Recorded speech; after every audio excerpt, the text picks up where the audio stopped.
I was 5 kilometers from the atomic-like explosion that happened in Beirut today. Sorry for this guys, but it's 4 a.m. and I can't sleep from what happened. Tragedy is beyond words and I need to let it out. A huge explosion happened today 5 kilometers or so from where I live. It was measured as 19% of Hiroshima. Things are bad. Really bad. More than 100 deaths and 4,000 injured so far. I believe this number will quadruple by tomorrow as chaos is out and no one is actively searching and counting as people are still panicking. Hospitals are sending SOS messages on TV not to send any more injuries as they're overoccupied. Couple of the most famous hospitals here evacuated all rooms and beds to the streets due to damage. You can see beds and all sick people on them. Next to them is the huge amount of people injured coming fresh but nothing to do for them as the doctors are well overoccupied. I was at my living room 6:10 p.m. in a meeting online. I heard a huge sound from the windows next to me. I tried to grab my pregnant wife and run to the hall since I thought it's bombing or something, so the safest is the halls protected by the walls and far from any windows. I left the meeting on when I ran. Before reaching my wife the building started swinging left and right. I couldn't walk anymore. I looked at the window, I felt the building is leaning too much, it's going to collapse. I legit thought we're dying from a collapse as I never expected our building can stretch left and right that far. At this point me and my wife are trying to escape the living room to the hall, but we're walking slow and crawling later due to the shake. Just before we reach the hall another blast is heard.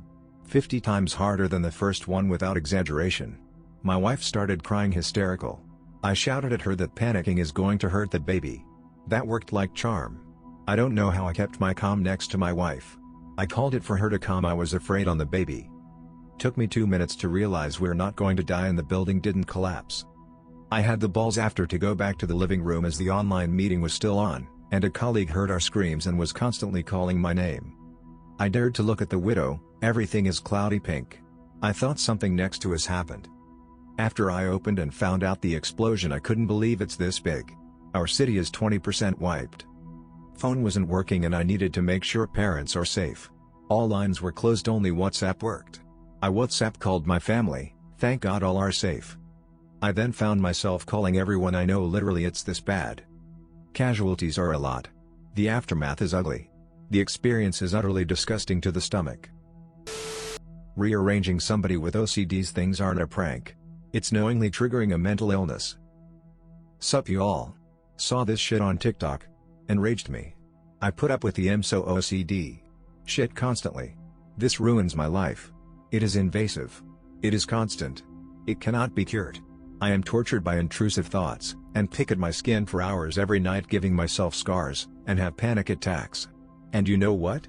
That's best case scenario. Best case scenario, I keep my floor clean, otherwise my house will burn down and my family will be murdered. I hate leaving the house because I hate my skin so much. My OCD convinces me that I am disgusting and nobody likes me, and that my life is a simulation. It gives me constant panic attacks. I fucking pull out my eyebrows.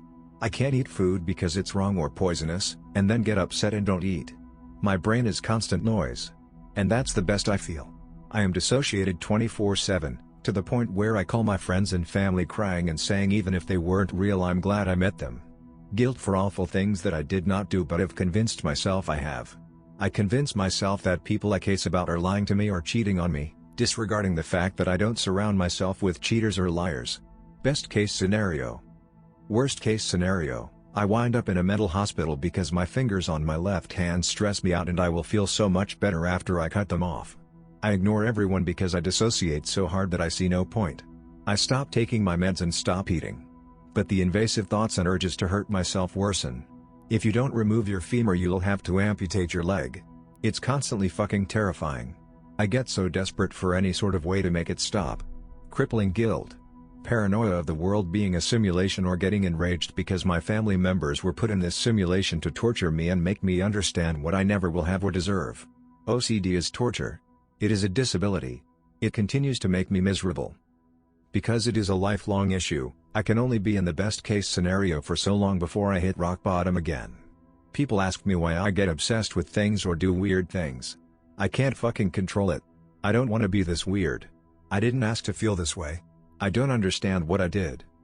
But by all means, straighten up your things, which you have to because you have such bad OCD. You're so brave to keep fighting it. Please like and subscribe, and tap the notification bell icon below to get notified of more Reddit DTS videos. This is RedditJoe channel, your everyday Reddit.